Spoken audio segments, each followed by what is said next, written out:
मंडळी, त्याच वेळेला मिथिला नगरीवरून 2 दूत आले बघा.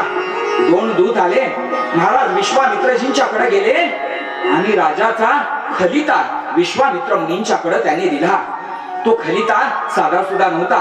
त्या ठिकाणी धनुष्य यज्ञ होता, स्वयंवर होत, त्याच्याविषयी ते निमंत्रण होत.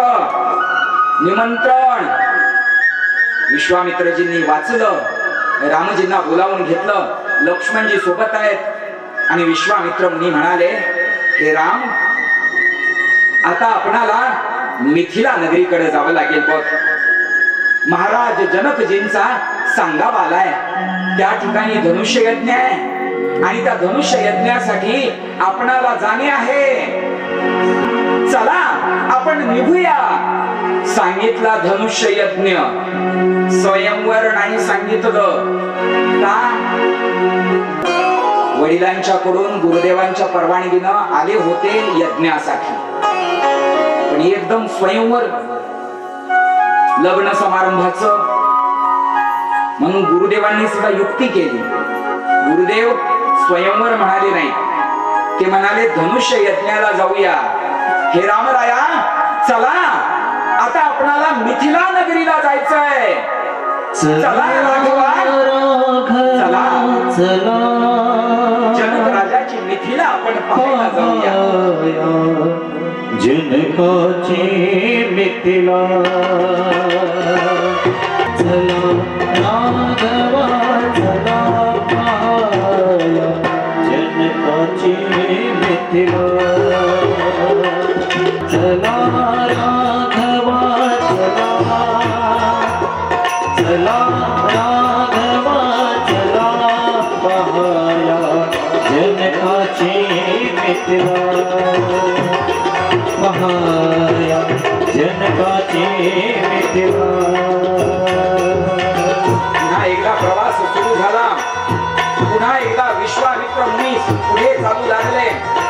पुन्हा एकदा रामराय विश्वामित्रजींच्या पाठीमागून चालू लागले. रामरायांच्या पाठीमागून लक्ष्मणजी चालले आहेत. वनातला हा प्रवास त्यांना आनंददायी होतो आहे.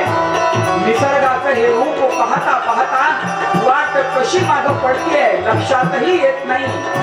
वृक्ष वल्लरी भोवताली उभा आहे. झाड नमस्कारासाठी अभिवादनासाठी उभा असल्याची स्थिती ते सुद्धा रामरायांकडे बघत असतील. राम चालले आहेत, लक्ष्मणजी चालले आहेत. गुरुदेवांच्या पाठीमागून चालणं सुरू आहे. पाऊल पुढे पडतायत, पाऊलांना आनंद आहे. विश्वामित्रजी अभिमानानं चालले आहेत. अंतःकरणात भावना असेल, ब्रह्म माझ्या पाठीमागून चाललंय, ब्रह्म माझ्या पाठीशी आहे. विश्वामित्र मुनी सुद्धा आनंदाने चालले आहेत. रस्त्यात नद्या लागतायत, लहान सहान ओढे लागतायत. निर्मळ निर्धर स्वच्छ पाणी, सुंदर नितळ पाणी, हे जल संजीवन प्राशन करून त्यांचा प्रवास पुढे पुढे चाललेला असेल. रस्त्यात कुठेतरी मयूर पिसारा फुलून नाचत असेल. हरण्यांचे कळप रामरायांना अभिवादन करण्यासाठी समोरून धावत जात असतील. हिंस्र पशु आपली हिंसा विसरले असतील. अरे भगवंत चाललेला रे, भगवंत चाललेला, सगळे अभिवादन करत असतील. रामराय चालले आहेत ना, भक्तीची भेट घेण्यासाठी भक्तीकडे चालले आहेत. सर्व अस्तित्वाला आनंद झाला असेल, धरती चैतन्यमयी बनली असेल. प्रवास चालू होता बघा, प्रवास चालू होता तिघांचा. आणि मंडळी प्रवास करता करता एके ठिकाणी मात्र सगळं निसर्गाचं सौंदर्य लुप्त झालं. उजाड प्रदेश दिसू लागला, ओसाड प्रदेश दिसू लागला. या ठिकाणचं वातावरण काहीतरी गंभीर होतं.